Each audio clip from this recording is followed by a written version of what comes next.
What if you've already lived this life before? You walk into a room for the first time, yet everything feels overwhelmingly familiar. The way the light hits the floor, the strange pattern on the wallpaper, the low hum from the vents. You just know this place. Logically, you know you've never been here before, but the feeling is undeniable. You've lived this exact moment. What if that's not just a glitch in your brain? What if it's a memory? A memory of the last time you lived this life. This feeling, which we call déjà vu, has fascinated people for centuries. Most of us have felt it, that sudden, bizarre sensation that an event has happened in precisely the same way before. But what if it's more than just a trick of the mind? What if it's a tiny crack in the wall of reality, giving us a peek at something much, much bigger? Today, we're exploring the ancient beliefs and modern theories that suggest your life isn't a straight line, but a circle. And you just might be living it all over again. Section 1. The Brain Glitch Explanation. All right, before we go off the deep end, let's start with what science has to say. For most neuroscientists, déjà vu isn't a glimpse into a past life, but a fascinating quirk of our own biology. The leading theory is that it's a momentary misfire in the brain. Think of your brain like a lightning-fast filing system.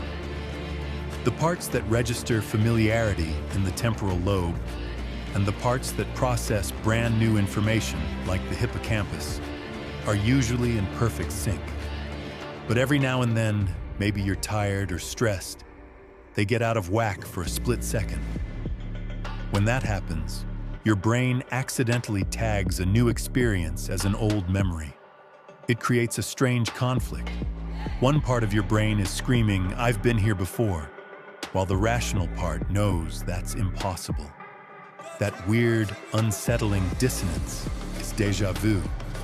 Some researchers believe this feeling is actually a sign that your brain's error-checking systems are working properly, catching the false signal even if they can't stop the feeling itself.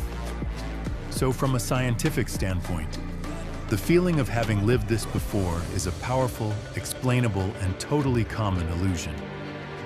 But what if there's more to it? What if the feeling is so profound because it points to a truth that science just isn't equipped to measure yet? For thousands of years, ancient traditions have offered a very different answer. Section 2. The ancient answer: cycles of rebirth. Long before we had brain scans, ancient cultures had their own name for this cyclical feeling: reincarnation. In Eastern traditions like Hinduism and Buddhism, the concept of samsara describes a beginningless cycle of birth, death, and rebirth. Your consciousness is on an epic journey, traveling through countless lifetimes in different physical forms. Each life is shaped by karma, the universal law of cause and effect, where your actions in one life help shape the circumstances of the next. It's not about punishment, but about learning. Each life is a new classroom with a new set of lessons to master. While the specifics differ, the ultimate goal in Hinduism is often liberation, or moksha, while in Buddhism it is nirvana. The core idea remains. From this perspective, déjà vu isn't a glitch. It's a faint echo from a consciousness that has walked these paths before. This idea of a repeating existence isn't just an ancient concept. In the 19th century, the philosopher Friedrich Nietzsche introduced a powerful thought experiment he called the eternal return. He asked you to imagine a demon whispering in your ear, "This life as you now live it and have lived it, you will have to live once more and innumerable times more, and there will be nothing new in it." Nietzsche wasn't necessarily trying to prove that life literally repeats. It was a challenge. Would this news crush you, or would you be thrilled? The eternal return forces you to look at how you are living right now. If you had to relive every choice, every joy, and every sorrow for all eternity, would you be proud of the life you've built? Section 3. The search for evidence. Philosophical ideas are one thing, but is there any evidence? For over 50 years, researchers at the University of Virginia's Division of Perceptual Studies, founded by Dr. Ian Stevenson, have been trying to answer that question. They've systematically documented thousands of cases of young children who report memories of what they claim are previous lives. These aren't just vague feelings. These children, usually between 2 and 5 years old, spontaneously recall startlingly specific details about people and places they seemingly couldn't have known about. One of the most famous accounts is that of James Leininger, a young boy from Louisiana. Starting at age 2, James began having horrific nightmares about being in a plane crash. He told his parents he'd been a pilot, also named James, who flew a Corsair plane off a ship called the Natoma, and that he had been shot down by the Japanese.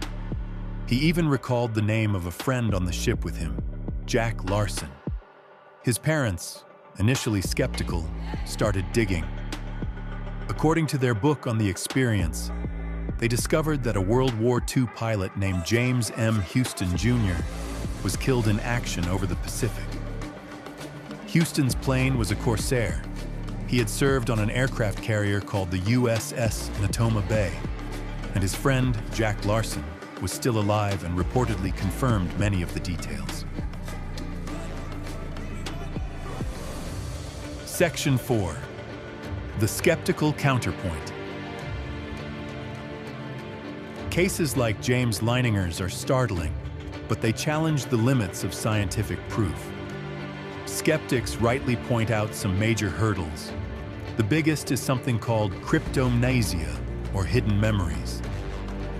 Could a child have simply overheard conversations, seen a TV documentary, or absorbed information from their environment without anyone realizing it? The mind is a sponge. Critics also highlight the risk of confirmation bias. Parents fascinated by a child's statements might unintentionally ask leading questions or focus only on the details that fit a past life story. Even Dr. Ian Stevenson himself acknowledged that his work provided suggestive evidence, but not irrefutable proof. Another method, hypnotic regression, is even more controversial.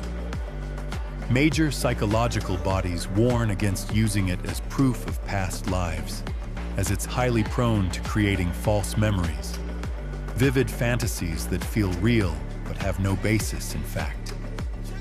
So, in the eyes of the mainstream scientific community, the verdict is pretty clear.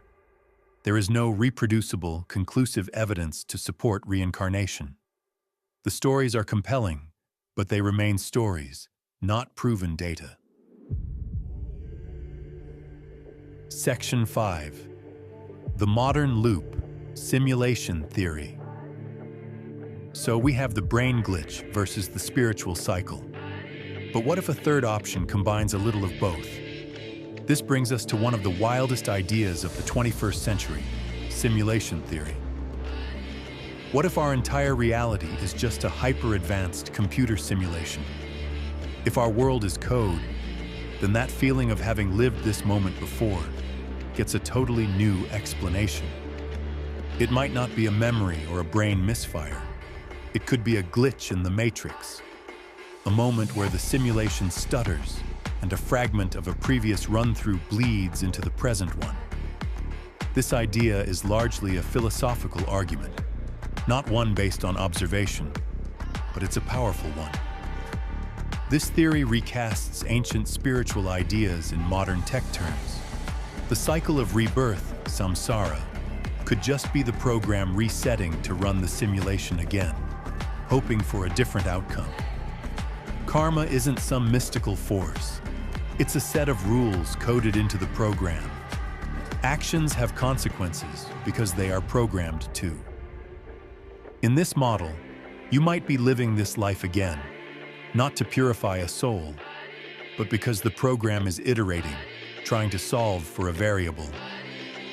Suddenly, the line between ancient mysticism and future technology starts to get really blurry. Section 6. The ultimate question. So, what does all this mean for you, right here, right now?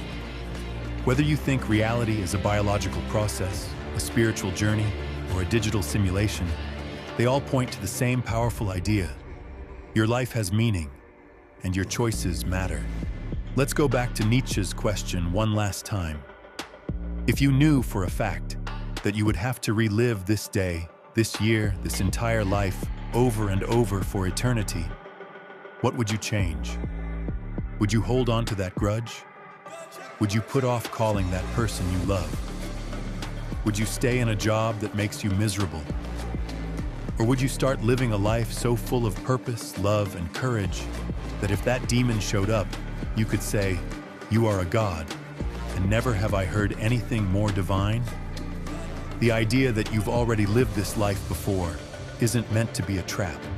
It's a challenge. It's an invitation to live with such intention that you would gladly do it all again, to learn the lessons in front of you, and to build a life you'd be proud to experience on an infinite loop. That feeling of having lived a moment before is deeply personal. So, I want to hear from you. Have you ever had a powerful déjà vu experience? A recurring dream that felt like a memory? Or a glitch in the Matrix moment you just couldn't explain? Drop your stories and theories in the comments below. Let's figure this out together. Conclusion: we don't have the final answer. Maybe it's all in our heads. A beautiful, complex dance of neurons. Maybe it's part of an ancient cosmic cycle of growth. Or maybe we're all just characters in a simulation that's bigger than we can imagine. But perhaps the power isn't in finding the one right answer. Perhaps the real power is in asking the question.